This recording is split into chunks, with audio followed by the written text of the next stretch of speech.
Ngayon naman, mag-review tayo ng mga concepts sa thermodynamics. So dito, mas makakapag-focus tayo doon sa konsepto ng energy, heat, temperature, etc. Okay? So start tayo with this question, no? Ano ba yung pinagkaiba ng heat tsaka ng temperature? So which statement best distinguishes heat from temperature? Letter A, heat and temperature are the same. Letter B, heat is the average kinetic energy of particles. Letter C, temperature is the energy transferred due to temperature difference. And letter D, heat is energy transferred while temperature measures hotness. Okay. So itong question na to, mahalaga na alam natin at least na yung heat tsaka ang temperature, they're different. Okay, magkaiba to. So tingnan natin, no, from the options, letter A, mali agad siya. No, kasi sabi niya, the same, hindi nga eh. Okay, tingnan natin yung letter B. Heat is the average kinetic energy of particles. Ito, this is actually the definition of temperature. Okay, so temperature. Okay, kasi ang temperature, no, temperature T is defined as the average kinetic energy of the particles. Okay, so ang sinasabi niyan or ang implication niyan, kapag yung mga particles, for example, meron kang box dito, you have the particles there. Kapag mabilis yung motion ng mga particles, yung molecular motion, ibig sabihin mataas yung temperature. Okay, and then kapag naman mabagal lang yung molecular motion, mas mababa naman yung temperature niya. So letter B is wrong kasi hindi heat yan, dapat temperature yan. Okay, tingnan natin yung letter C. Temperature is energy transferred due to temperature difference. Ito naman baliktad kasi this is the definition of heat. Okay, so letter C is wrong kasi dapat heat siya. Again, dapat heat is energy transferred due to temperature difference. Okay, so by elimination, ang sagot dapat natin ay letter D. Heat is energy transferred while temperature measures hotness. Okay? Ano ba yung ibig sabihin ng heat? Ang heat, usually we represent that using the symbol Q. Okay? Sometimes maliit na Q ginagamit din, no? Ang heat ay yung energy na nagfo-flow from one object, let's say this is object 1, to another object. Bakit nagfo-flow yung energy? Okay? Nagfo-flow siya because ang pinakang reason dyan is because of temperature difference. Okay? For example, medyo mataas yung temperature nito. Ito, medyo mababa yung temperature. Yung flow of energy is from the object with higher temperature papunta dun sa object with lower temperature. Okay? So, ibig sabihin, yung heat, nagmo-move siya. It is the energy in motion. Okay? It is always from hot to cold. Okay? Ano yung unit ng heat? Ang heat, ginagamit nating unit dyan ay joules. Ayan. Okay, so that is the unit of heat. Ang temperature, alam natin, ang unit niyan, pwede tayong gumamit ng degree Celsius, ng degree Fahrenheit, o kaya ng Kelvin. Okay, so ang temperature, hindi yan nakadepende sa amount ng substance, only doon sa average energy ng mga particles. While yung heat naman, nakadepende yan doon sa amount ng substance. Kaya nga, may formula tayo for heat, no? That the heat content of the system is equal to mass times the specific heat capacity times the change in temperature. Very important tong formula to. Okay? So, next tayo. Ayan, number 2. Two objects are at the same temperature. Which statement is correct? Letter A, they have the same mass. Letter B, no heat flows between them. Letter C, they contain the same amount of heat. And letter D, their particles have the same total energy. Alright. So, parehas daw sila ng temperature. Alin daw yung correct? So, tingnan natin, no? Start tayo with letter A. Sabi sa letter A, they have the same mass. Not necessarily same ang mass. Okay? So, letter A is wrong. Tingnan natin yung letter B. No heat flows between them. So, parehas sila ng temperature. Object 1, tapos object 2, you have T1, T2, wherein T1 is equal to T2. Remember, yung flow of heat, nangyayari yan kapag merong difference in temperature. Okay? Ngayon, parehas daw sila ng temperature. Sabi dito, they have the same temperature. Meaning to say, letter B is correct. Okay? That no heat flows between them. Tingnan natin, there. That is the answer. Okay? Tingnan natin yung letter C. They contain the same amount of energy. Not necessarily. Okay? pwede kasi na parehas sila ng temperature, pero magkaiba yung amount of energy nila. For example, let's consider this container. Let's say, 1 litrong tubig, no? And then, meron pang isa, let's say, kalahating litro na tubig. Let's say, parehas sila ng temperature. Okay, sabihin natin, 50 degrees Celsius. 50 degrees Celsius. Kahit parehas sila ng temperature, yung heat content nitong 1 liter water ay mas madami. Bakit mas madami yung heat content niya? Remember, yung formula natin is Q is equal to MC delta T. Okay? Parehas sila ng specific heat capacity. Parehas din ng change in temperature. Let's say, hinit natin to from 25 to 50 degrees Celsius. Okay? So, yung change in temperature dyan is 25 degrees Celsius. So, parehas sila ng specific heat. Parehas sila ng change in temperature. Pero magkaiba yung mass nila. Bakit? Kasi mas mabigat ito compared dito. And as you can see, yung mass, this is directly proportional to the heat content. Kapag mas mabigat, mas malaki tong heat content as long as these two are constant. Okay? So, ang answer natin dyan ay again letter B and letter C is wrong. Okay. Tingnan natin yung letter D. Their particles have the same total energy. This is also wrong. Okay? Parehas sila ng average kinetic energy if they have the same temperature. Pero sabi kasi dito total energy. No, if you consider the same example, mas maraming thermal energy ito kasi mas malaki siya compared dito. Okay? So again, careful din tayo no doon sa mga words na nakikita natin. Dapat same average kinetic energy. Pero when it comes to total energy, they're not necessarily the same. Okay? So that is for number 2. Alright, next number 3. Which quantity measures how much heat is needed to raise the temperature of 1 kilogram of a substance by 1 degree Celsius? Letter A, temperature. Letter B, molar heat capacity. Letter C, specific heat capacity. And letter D, thermal conductivity. Okay. So, ang tinitingnan natin dito, alin daw yung quantity na nagme-measure kung gaano kalaki yung heat na kailangan para i-raise yung temperature ng 1 kilogram na substance by 1 degree Celsius. Okay, for example, meron kang, let's say, 1 kilogram of water. Gaano karami yung heat, okay, na kailangan mo para i-raise yung temperature niya, say, from 25 degrees Celsius to 26 degrees Celsius. Okay? So, yun yung tinatanong sa number 3. Tingnan natin yung letter A. Again, ang letter A is temperature. At ang sabi natin, it is the average amount. Okay? Or it is the amount of the average kinetic energy of the particles in a system. So, letter A by definition is not correct. Okay? Kasi again, ang minimeasure ng temperature, kung gaano kainit or kalamig yung isang tubig. Tingnan natin itong letter D. Thermal conductivity. Ang thermal conductivity naman, minimeasure niya kung gaano kabilis no, or kagaling ang isang substance para mag-conduct ng heat. Okay? So, again, by definition, this is also wrong. Alright? So, mamaya mas matitingnan pa natin itong thermal conductivity.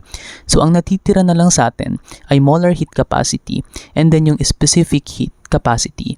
Now, ang gusto kong makita nyo dito ay itong word na 1 kilogram. Okay, itong clue na to. Kapag nakakita kayo ng kilogram tapos ganito yung itsura ng definition, hanapin nyo yung word na specific sa option kasi yan yung tamang sagot. Okay? So the answer is specific heat capacity. Bakit? Ano yung specific heat capacity? Dun sa formula natin, Q is equal to MC delta T. Etong C, yung specific heat capacity. Okay? By definition, this is the amount of energy needed para i-raise yung temperature ng 1 kilogram ng substance by 1 degree Celsius. Okay? So, that is specific heat capacity. Malapit sa definition niya itong letter B na molar heat capacity. Kasi ito naman yung required na heat para i-raise yung 1 mole of substance by 1 degree Celsius. Okay? Kapag mole ang tinatanong, molar heat capacity. Pero kapag kilogram, is specific heat capacity. Okay? So next, number 4. A 1 kilogram block requires 200 joules of heat to raise its temperature by 2 degrees Celsius. What is its specific heat capacity? So sulat muna natin yung formula. Q is equal to MC delta T. given sa atin yung heat, ito siya 200 joules. Given sa atin yung mass ng substance, 1 kilogram. Given din sa atin yung change in temperature by 2 degrees Celsius. So, ang hinahanap natin dito ay C. So, paano natin nahanapin si C? You just have to divide both sides by M and by delta T. Divide by M, delta T, para mag-cancel sa M, mag-cancel sa delta T. Okay? So, ano na yung formula natin? C is equal to Q over M delta T. Yung Q natin, yung heat required is 200 joules. Yung mass ng substance is 1 kilogram. And then, yung temperature is 2 degrees Celsius. Okay? So now, ano mangyayari? So 200 divided by 1 times 2. 1 times 2 is 2. 200 divided by 2 is 100. So the answer is 100 joules per kilogram degree Celsius. Okay? So that is the answer, letter B. Okay. So actually, kahit hindi nyo na-memorize yung formula, masasagutan nyo tong question na to. No, paano? Tingnan nyo. Yung unit niya is joules per kilogram degree Celsius. Ibig sabihin, yung number na may unit na joules dapat nasa numerator. Tapos, yung may kilogram nasa denominator. Tapos, yung degree Celsius nasa denominator din. Okay? So, that still gives us the same answer. 100 joules per kilogram degree Celsius. Alright, so next, number 5. What is the basic principle behind calorimetry? Letter A, energy is destroyed. Letter B, heat lost equals heat gained. Letter C, temperature always increases. Letter D, heat is created during reactions. Okay, so dito, kung mag-eliminate tayo, meron agad tayong ma-eliminate dito. No? Una nating i-eliminate dito, C, letter A, energy is destroyed. Remember, itong statement na to is a contradiction to the law of energy conservation.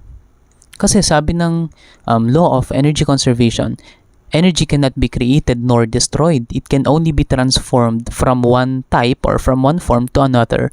Ibig sabihin, yung letter A, mali agad siya. Okay, tingnan natin itong letter D, dog. Heat is created during reactions. Remember, ang heat, hindi siya created. Okay? Contradiction na naman yan sa law of energy conservation. Instead, anong ginagawa sa heat? It is instead transferred. Okay? Again, hindi siya created. This is transferred. So, na-eliminate na natin si letter A and letter D. Meron na lang tayong dalawang options, B and C. Tingnan natin si letter C. Temperature always increases. Ang temperature, kapag merong calorimetry, pwede yang mag-increase, pwede ring mag-decrease. Depende doon sa heat flow. Okay? So, letter C is wrong. So, by elimination, ang sagot dapat natin ay letter B, heat lost equals heat gained. Okay? So, this is an example of a bomb calorimeter, no? Wherein ito yung reaction vessel natin, nakasil yan, dito magkakaroon ng reaction. Kung yung reaction natin ay exothermic, magre-release yan ng heat from the reaction vessel papunta dito sa solvent, no, usually water, no? Kasi yung water, meron siyang known specific heat capacity. So, sulat ulit natin yung formula, Q is equal to MC delta T. Now, meron tayong thermometer dito. Ito yung magme-measure ng delta T. Yung mass, known naman yan. Alam natin yung mass ng water na ilalagay dyan. And then, specific heat capacity. May value niyan ang water. Okay? So, dahil alam natin tong mga variables na to, malalaman natin yung heat released due to the reaction. That is released by the reaction and then gained by the water inside. Okay? So, yung letter B, heat lost equals heat gained. Ito yung tamang sagot. Okay? So, sometimes, ang itsura niyan, no, Q lost, kapag nakakita kayo ng symbol, Q gained. Yan. Parehas lang naman yung ibig sabihin niya. So, walang energy na lost doon sa surrounding dito sa labas. Kasi sabi dito, insulated yung container. So, under ideal circumstances or ideal conditions, wala talagang heat loss dyan. Kaya, for sure, mame-measure natin tong value ng Q. Okay? So, next tayo, number 6. Why does a metal spoon feel colder than a wooden spoon at the same temperature? So, ang idea natin dito, meron kang metal spoon and then meron kang wooden spoon. This is metal, tapos ito kunwari is wooden. Parehas lang sila ng temperature. Okay, parehas lang sila ng temperature. Pero bakit daw mas malamig itong metal spoon? Letter A, metal conducts heat better. Letter B, metal has lower temperature. Letter C, wood has higher heat content. Letter D, wood has much higher density. Itong letter B, mali agad. Lower temperature, sabi nga sa problem, they have the same temperature. Okay, tingnan natin itong letter D. Wood has higher density. Ang density hindi yan talaga nakaka-affect doon sa sa coldness or hotness ng isang bagay. Okay? So kung paano natin na-perceive yung hotness and coldness ng isang bagay, it's not affected by density. So letter D is wrong. Okay? And then wala namang binanggit dito kung alin talaga yung pwede kasi mas mataas din yung density nitong metal spoon. Okay, so we're only choosing between A and B. Tingnan natin yung C. I mean A and C. Tingnan natin yung C. Wood has higher heat content. Mas mataas daw yung heat content. Hindi. No, kasi hindi yan yung nagde-determine kung gaano kalamig yung sensation kapag hinawakan mo yung isang object. So letter C is also wrong. Ang tamang sagot talaga natin dito ay letter A. Metal conducts heat better. Okay? Yung thermal conductivity ng metal, thermal conductivity ay mas mataas, okay? Compared doon sa wood, no? Dahil mataas yung thermal conductivity niya, ano mangyayari kapag ito yung kutsara na metal and then hinawakan mo siya, mas mabilis na kukuha yung heat from your hand papunta doon sa metal. Kaya ang sensation natin or nafe-feel natin, mas malamig siya. Okay? Meanwhile, itong wood naman, yung thermal conductivity niya mas mababa. Kaya mas mabagal niyang kinukuha yung heat from your hand. Kaya akala natin, warmer ito compared dito. Okay? So again, ano ang answer natin? Letter A, metal conducts heat better. Bakit? Kasi mas mataas yung thermal conductivity ng metal compared sa wood. Alright, next, number 7. What happens to most solids when heated? Letter A, they expand. Letter B, they contract. Letter C, their mass increases. Letter D, they melt immediately. So, alin kaya yung answer natin dito? As you can see, meron tayong dalawang contrasting options, no? Yung A at saka B. Yung letter C, tingnan natin. Their mass increases. Hindi pwede.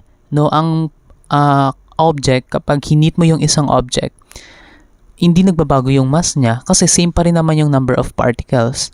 Okay? So, ibig sabihin, letter C is wrong. Tingnan natin yung letter D. They melt immediately. Hindi rin, no? By observation, by experience, hindi naman nagme-melt agad-agad yung isang bagay kapag pinainitan mo siya. Okay? So, that is also wrong. Kailan siya magme-melt? Kapag nandun na siya sa melting point niya. Okay, at usually, sobrang taas ng heat na kailangan natin, no, para ma-reach yun. So, letter D is also wrong. So, mamimili na lang tayo between A and B. Letter A, they expand. Letter B, they contract. So, ang contraction, tandaan natin letter C, ang contraction nangyayari kapag pinapalamig natin yung isang bagay. Okay? Kapag pinapalamig natin, no, yung isang bagay, nagko-contract siya. Kapag expansion, kapag hinihit natin siya. Okay? So, mali pala ito, no? Cooled. Ayan. So, again, nagko-contract kapag cooled, and then kapag heated, nag-expand. Bakit? Kasi yung mga particles, for example, meron tayo ditong metal rod. Actually, pwede nyo itong gawin na experiment kapag meron kayong pako. Ang nangyayari dun sa mga particles, kapag nag-supply ka dyan ng heat, nag-vibrate sila ng mas mabilis. Okay, so yung mga particles, mas bumibilis sila, yung mga motion nila. So yung distance between the particles, yung average distance, mag-i-increase yan. Okay, para i-accommodate yung increase na yon, ano nangyayari? Mag-i-expand yung metal. Okay, yung solid. So the answer is letter A, they expand. Next, number 8. Why are expansion gaps left between sections of railway tracks? Letter A, to reduce friction. Letter B, to increase speed. Letter C, to make tracks lighter. Letter D, to prevent bending or breaking. Tingnan natin itong letter A, to reduce friction. Hindi yan yung concern, no, ng mga tracks, no, yung mga railway tracks. So letter A is not correct. Okay? Tingnan natin yung letter B, to increase speed. Hindi rin yan affected. Hindi yan nakaka-affect sa speed ng mga train, for example. Letter C, to make tracks lighter. Hindi rin. Okay? Kasi yung mga gaps, hindi niyan binabawasan yung weight. Okay? Bakit meron tayong mga gaps dito sa railway tracks? Ang purpose niyan is to prevent bending or breaking. Okay? Bakit? Kasi kapag mainit yung panahon, ano mangyayari? Mag-expand to, yung metal na yan. Okay? I-feel nila tong gap na to. Okay? Kaya, naiiwasan yung bending or breaking. Kasi kung walang gap yan, for example, dire-diretso lang siyang ganyan. Kapag halimbawa, sobrang init ng panahon, pwedeng magkaroon yan na ganito. Ayan. So, nagkakaroon ng bending. And then, pwede rin siyang mag-break. Okay? Kaya meron tayo mga expansion gaps. Again, the reason kung bakit merong mga expansion gaps doon sa railway tracks is to prevent bending or breaking. Next, number 9. Which law of thermodynamics states that energy cannot be created or destroyed? Letter A, zeroth law. Letter B, first law. Letter C, second law. Letter D, third law. So, tinitingnan naman natin dito yung laws of thermodynamics. Start tayo with letter A, zeroth law. Ang zeroth law, it's about thermal equilibrium. Ano sinasabi ng thermal equilibrium? For example, kapag yung object A is in thermal equilibrium with object B, tapos yung object B is in thermal equilibrium with object C. Ibig sabihin, yung object A and C, they are also in thermal equilibrium. Okay? And that is actually the principle behind thermometers. Alright? So again, ang thermal equilibrium, zeroth law. Next, tingnan natin yung letter B, first law. Ang first law of thermodynamics is about energy conservation.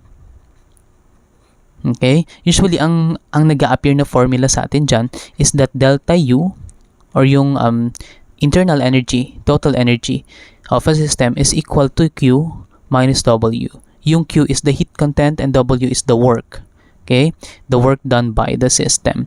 So, ang sinasabi ng energy conservation is that energy cannot be created nor destroyed. So, that is the statement of the first law and that is also the answer. Okay? Tingnan natin tong letter C. Ang letter C, the second law. Ang second law, it's about entropy or the disorder of the system. Okay? And then lastly, ang third law is about the absolute zero.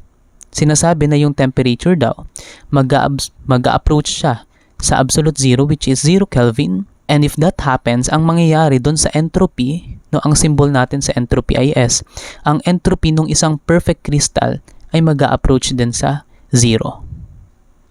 Okay? So again, zeroth law is about thermal equilibrium. First law is about energy conservation. Second law is about entropy or disorder. No, ang ibig sabihin ng entropy is disorder of the system. And letter D, third law is about absolute zero, wherein if the temperature approaches absolute zero, then the entropy of a perfect crystal approaches zero. So that is the answer. Next, number 10. Which statement best represents the second law of thermodynamics? Letter A, energy is conserved. Letter B, all particles stop moving at 0 Kelvin. Letter C, absolute zero cannot be reached. And letter D, heat flows naturally from hot to cold.